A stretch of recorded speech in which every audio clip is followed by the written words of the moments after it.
This is Tom Fox. I'd like to welcome you to the newest addition to the Compliance Podcast Network, the Compliance Tip of the Day.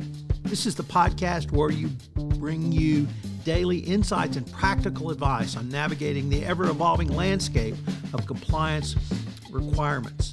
Whether you're a seasoned compliance professional or just starting your journey, my aim in this podcast is to provide you with a bite-sized, actionable tip to help you stay on top of your compliance game. Join us as we explore the latest trends from the Department of Justice, share some best practices, demystify complex compliance issues to help keep your organization doing business ethically and in compliance, and at the end of the day, more profitably. Tune in daily for your dose of compliance wisdom. Let's make compliance a little less daunting, one tip at a time. Now a word from the sponsor of the Compliance Podcast Network, Ethico. In compliance, the value of anonymous reporting is undeniable. But with Ethico, anonymity doesn't mean a loss of connection. Our blinded, two-way communication fosters an environment of trust and confidentiality, encouraging open and honest dialogue.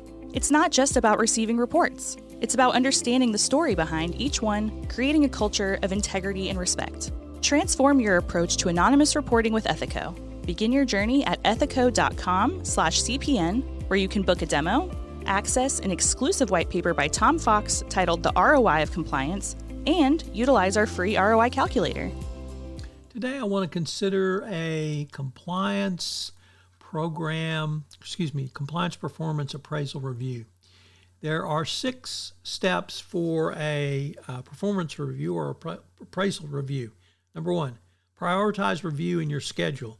You should schedule the performance review of your compliance program several days in advance rather than when a time slot suddenly opens. You want to make sure there's sufficient time for unhurried give and take. 2, review the entire year's performance.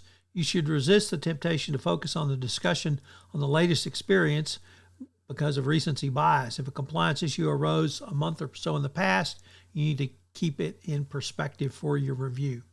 3, do not hesitate to critique. Be generous with praise when it's warranted, but do not hesitate to discuss improvements needed in the compliance areas.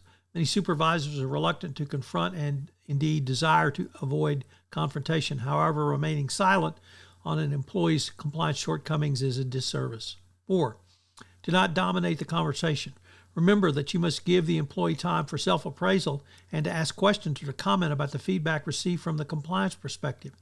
If there are specific questions or concerns raised, you need to prepare to address them. 5, understand your employees' roles. You need to understand and appreciate if recent business conditions have resulted in an employee assuming the responsibilities of more than one person. If it's relevant, you need to acknowledge that and take action. And then finally, anticipate reprisals. Although it's rare, you can face a situation where an employee is very dissatisfied with a review and may not sign it. The employee should be offered the opportunity to add a statement to the review. And you need to give really a proper effort for supervisors to follow through on these issues. So why should a compliance appraisal be given?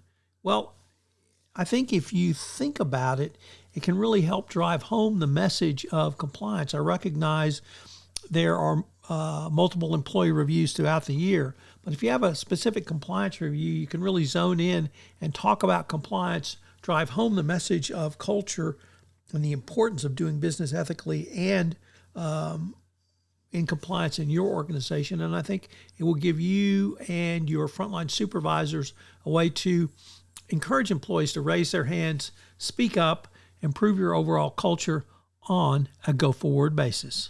This month's sponsor of the Compliance Podcast Network, including this podcast, is Ethico. Have you ever wondered about the ROI of your compliance program or had concerns with presenting budget proposals to your CFO? Well, I partnered with Ethico to write a white paper on the ROI of compliance and how you can think through compliance as an investment strategy. Ethico has put together a ROI calculator for you. Check them out on the website. This is Tom Fox again. This new podcast, Compliance Tip of the Day, will appear daily. And frankly, it's one of the most requested topics for a podcast that I get on a regular basis. It's going to be short and sweet with one tip with some takeaways that you can utilize to implement into your compliance program. If you've got a question that you would like a tip on, please submit them through our website, and we will use them in an upcoming episode. The compliance tip of the day is a production of the award-winning Compliance Podcast Network.